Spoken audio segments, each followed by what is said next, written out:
that you don't own a stereo, but you like all my favorite bands. I don't have a clue how to say your name. You tell me it's all part of the plan.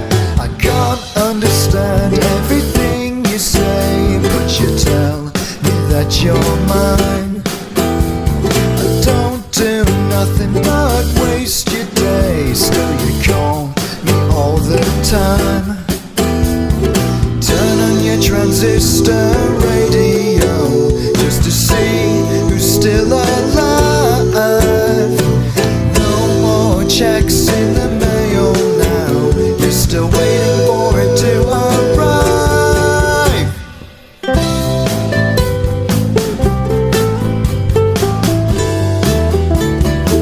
Hey everyone, welcome back to my channel. This is my new beauty room slash filming room. So I'm very excited. Choi and I, we just moved very recently, and of course the first order of business was to set up my filming room. There's still a lot of work to be done because this space right here I kind of want to reserve for tutorials and demos and just like hands-on-y type of things. And then I want to set up a corner or something like that with like a armless chair or something and a nice little background or something like that to reserve for review purposes and things like that. So that's going to take a little bit more time, so this might be what you see for a little while. I'm trying to look for a nice armless chair and just like set things up.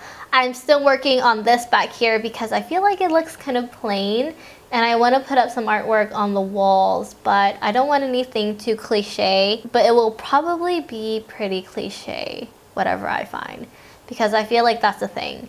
And Home Goods and TJ Maxx, like all those amazing decor stores, have the more cliche things. I don't know, but it'll probably fit my theme anyways.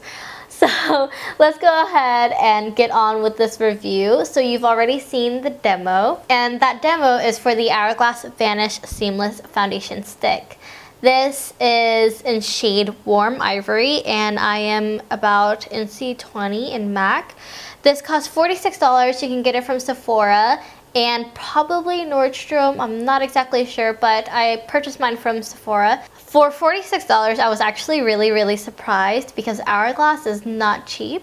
And for their foundation to cost about the same-ish as like Lancome, I was really surprised. So once I saw the price, I went ahead and purchased it, and I've had the chance to test it out for about 2 weeks now, on and off, because like we've been moving. And let me tell you, the day that we moved, oh my gosh, I was not putting on makeup. I worked the evening that we moved, and I was just like, fuck it, I'm just gonna go to work without makeup on because it was so hot and I was sweating so bad.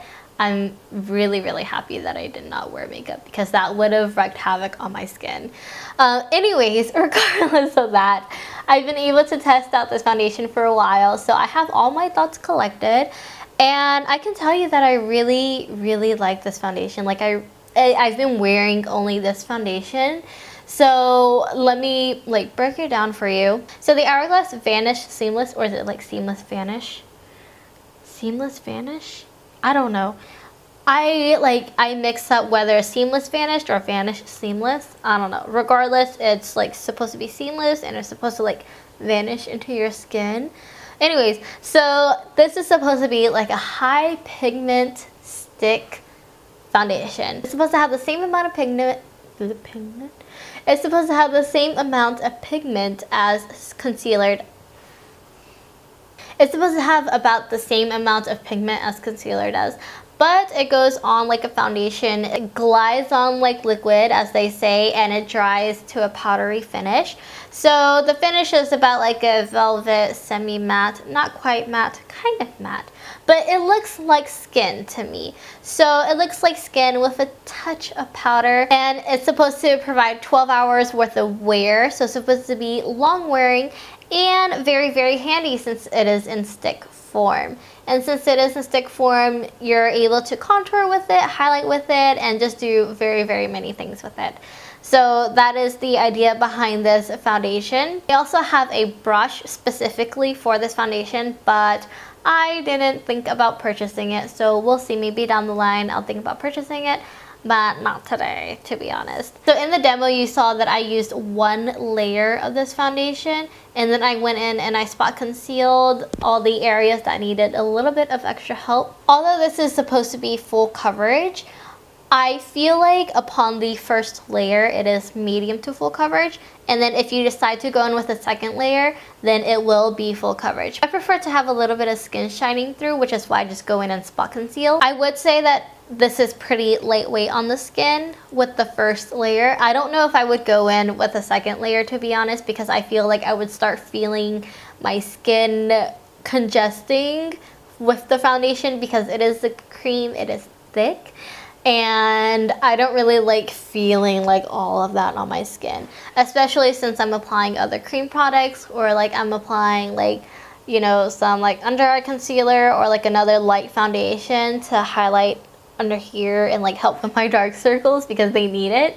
And then I also use like my cream contour stick, so I kind of want to minimize as much cream product as possible on my skin so that way it doesn't look too cakey, which is why I wear one layer. So coverage wise, I would say it's medium to full with one layer, and then 2 layers I would say is pretty full coverage. Then the longevity, I have worn this with primer and without primer, and I would say that it wears equally well or equally as long with or without, because I've worn this to work without primer and it stays on throughout the whole shift. And even then, like, you know, I've worn it for at least 2 hours before working, and I wear it for at least another 2 hours or so after working.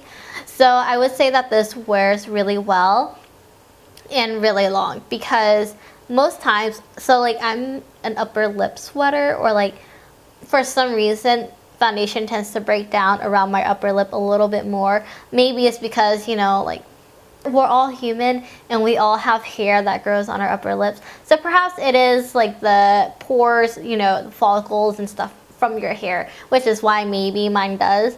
But I'm also like a nose blower, so I also have dry-ish skin around my nose area, which could also be a factor for that. But regardless, this foundation stays on and it doesn't like start spotting, I guess, around my upper lip area, which is really, really nice. I do really love that. And so pretty much I've been wearing this foundation really, really often. As far as application goes, I typically use a brush with this. I don't use like beauty blenders with cream stick foundations, but I will use like cushion puffs, like, you know, like the cushion foundations. I will use the puffs to apply it as well because I feel like it does a better job.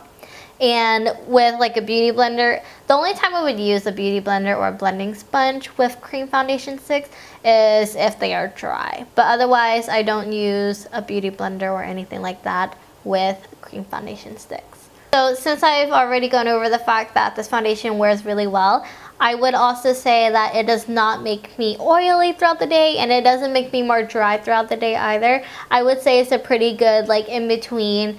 It does have like a powdery finish to it, so that way it will help like with oil control, but it also doesn't moisturize your skin either. It blends fairly well into the skin, but I will say, although that it does wear well without foundation, without primer, although it wears well without primer, I recommend using primer or moisturizing like 5 minutes before you put on foundation, because although it glides on the skin really easily, I feel like it sets rather quickly and in a way that makes it harder to blend if you don't have on some primer or some moisturizer. So for example, like whenever I decided not to wear primer with this foundation to test it out, of course I put on sunscreen and I let the sunscreen sink in for about 15 minutes and I used the foundation, right? But I feel like it didn't blend as well as whenever I just moisturized, or, you know, when I just put on primer, it doesn't blend as well. So I recommend using a primer for the sake of blending it more easily and for the sake of just like application wise, because it will blend much more seamlessly. if your skin is nice and moisturized, or it's kind of like not slick, but just not on dry skin, I would say. So other than that, that is all I really have to say about this foundation. I really love this foundation. I've been wearing it non-stop. It's just so easy to use, and it's just like, it's gorgeous too. Like, I feel really flawless every time. I feel so flawless every time I wear it. And I don't know, it photographs really gorgeously, and I have been so in love with this. I'm thinking about buying a few for my kids for using on other people, and I've thought about buying a few extras for myself for like contouring and highlighting. So without ranting anymore, I want to end this video on the note that yes, I definitely recommend this product, and I really love it. Like, I really love this product. So yeah. Go check it out at your local Sephora or Nordstrom perhaps. I'm not sure if Nordstrom has it, but they might. Let me know if you've tried this product and what your thoughts were. Subscribe if you haven't already. Hit the thumbs up if you liked what you saw or what information you heard. And I will see you next time. Bye!